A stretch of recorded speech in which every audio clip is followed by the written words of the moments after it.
Salam kenal buat Bapak dan Ibu mentor. Pada kesempatan ini, saya akan mempresentasikan kegiatan yang sudah saya lakukan pada implementasi kelas digital melalui Edmodo, batch 7 kelompok 6. Perkenalkan, nama saya Tin Mulyawati SPD. Saya mengajar di SMAN 25 Bandung, mengajar kimia.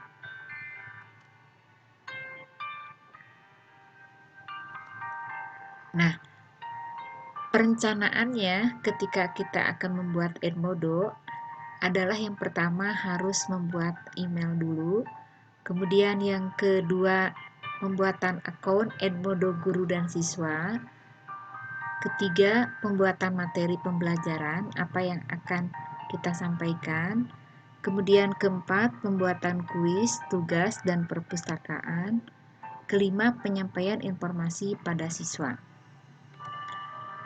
Rencana pembelajaran itu topiknya adalah tentang makro molekul dan lemak. Subtopiknya adalah polimer.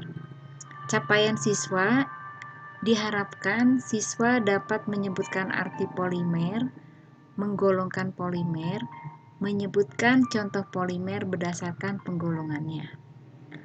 Permasalahan-permasalahan dalam pelaksanaan pembelajaran sebelum pemanfaatan Edmodo, yaitu yang pertama terkendalanya waktu, terutama kelas 12, waktunya tidak maksimum karena ada pra-UN, TO, bidik jurusan, padahal materi masih banyak.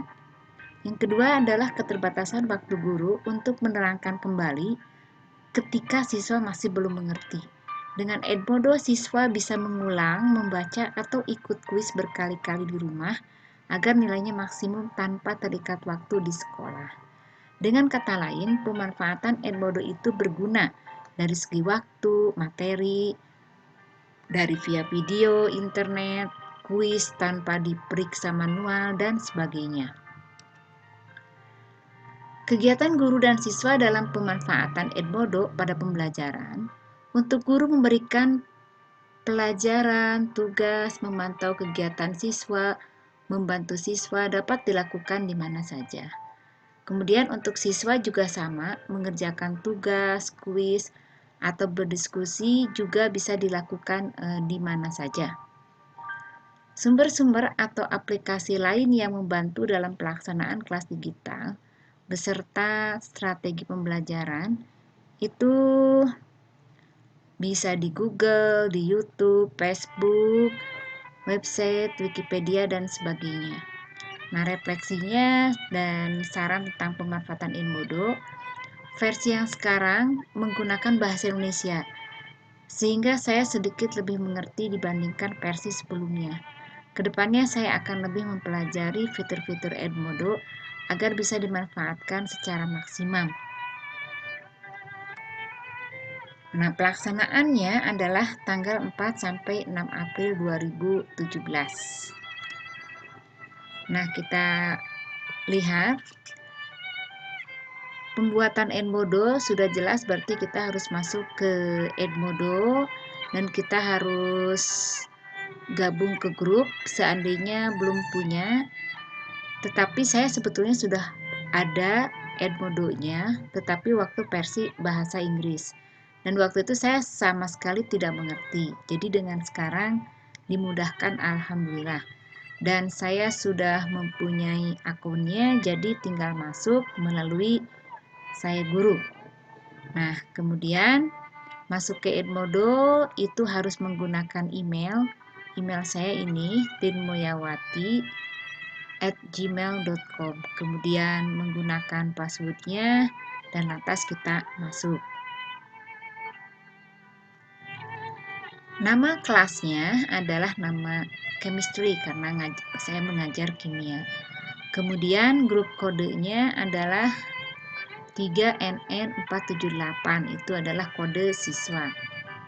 Nah, seperti ini saya kelompoknya adalah kimia, chemistry, dan saya memakai fitur warna ini karena saya selalu teringat dengan titrasi. Permanganometri itu warna akhirnya seperti ini atau titrasi asam basa. Kemudian kelas yang dipilih ini adalah kelas 12 dan kemudian dia adalah IPA, jadi dia sains.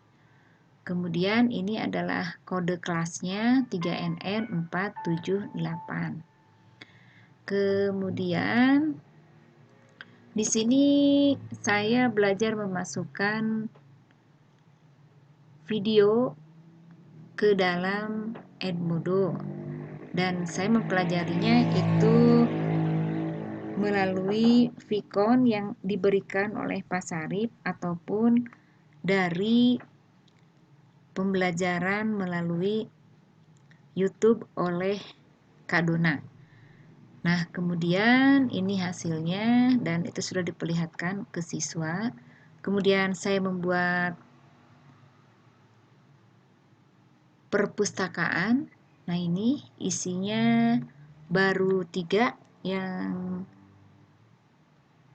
saya buat. Kemudian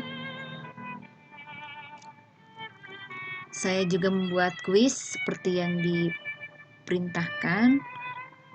Kuisnya ada 5 berupa pilihan ganda, benar salah, pengisian, atau menjodohkan.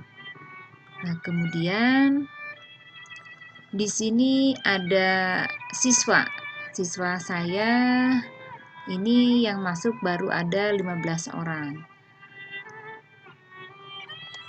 Kemudian aktivitas siswa dalam kelas digital ketika pengumpulan tugas. Nah, di sini tugas-tugasnya yang saya berikan ini baru ada 2, yaitu berkaitan dengan soal-soal pra-UN. Nah, kemudian pemantauan pembelajaran dalam kelas digital, baru 2 siswa yang mengerjakan kuis tepat waktu dan 4 orang terlambat mengumpulkan. Sisanya belum mengerjakan. Nah, di sini ada 15 kuis yang dikerjakannya ini oleh murid-murid saya. Kemudian di sini juga ada telat, ada 6 orang menyerahkan, 6 telat menyerahkan. Kemudian penilaiannya, nilainya baru ada 2 yang ternilai.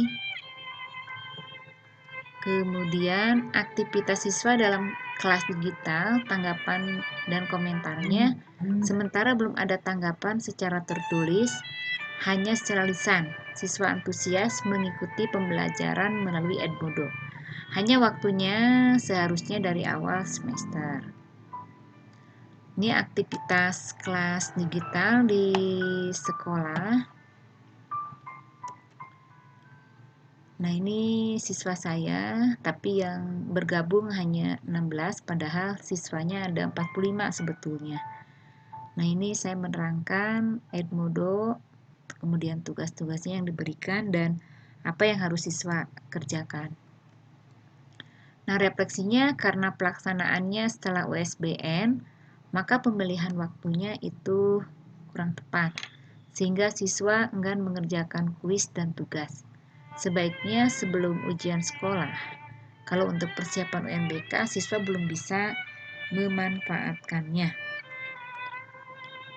Umpan balik pemanfaatan Edmodo di kelas lebih mudah memberikan tugas dan kegiatan pembelajaran. Itu bisa di mana saja, tidak terbatas di sekolah. Jadi sebetulnya Edmodo memang banyak membantu buat saya. Nah, sampai sini dulu mungkin ucapan terima kasih pada Semolek yang telah memfasilitasi pembuatan pembelajaran melalui Edmodo.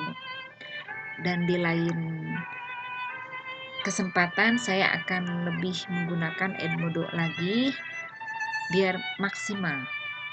Hanya itu saja, mungkin mohon maaf seandainya saya hanya baru bisa sampai sini. Terima kasih atas waktu yang diberikannya.